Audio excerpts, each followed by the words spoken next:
5வது இடத்தை பார்ப்பதால் வந்து மைண்டு கொஞ்சம் தெளிவாக இருக்கும். கன்ஃபியூஷன்ஸ், லாங் டேர்ம் பெண்டிங் இஷ்யூஸில் இருந்த கன்ஃபியூஷன்ஸ்லாம் கொஞ்சம் போகும்.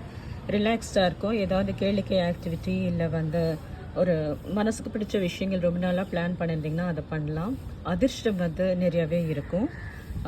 அதிர்ஷ்டத்துக்கான வாய்ப்புகள் ஜாஸ்தி. காதல் அது போன்ற விஷயங்களில் வந்து ஒரு ஒரு பெற்றோருடைய சம்மதம் கிடைக்கிறதுக்கு வாய்ப்பும் இருக்குது. பிகாஸ் இது வந்து டைரெக்டாக அந்த 5வது வீட்டை இன்ஃப்ளூயன்ஸ் பண்ணுறாரு.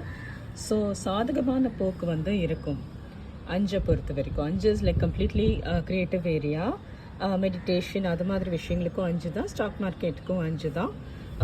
இது மாதிரி விஷயங்கள் வந்து ப்ராஃபிட்டாக இருக்கும் ரிஷபராசிக்கு. 9ஆம் பார்வையால் வந்து இந்த லாங் டேர்ம் ஃபாரின் எஜுகேஷன், அப்புறம் ரிலீஜியஸ் ஆக்டிவிட்டீஸ், தந்தை மூலம் கிடைக்கக்கூடிய ஒரு நல்லிணக்கம், சொத்து, அது போன்ற விஷயங்களுக்கு வந்து 9th ஹவுஸை வந்து குரு பார்வை ஹெல்ப் பண்ணும்.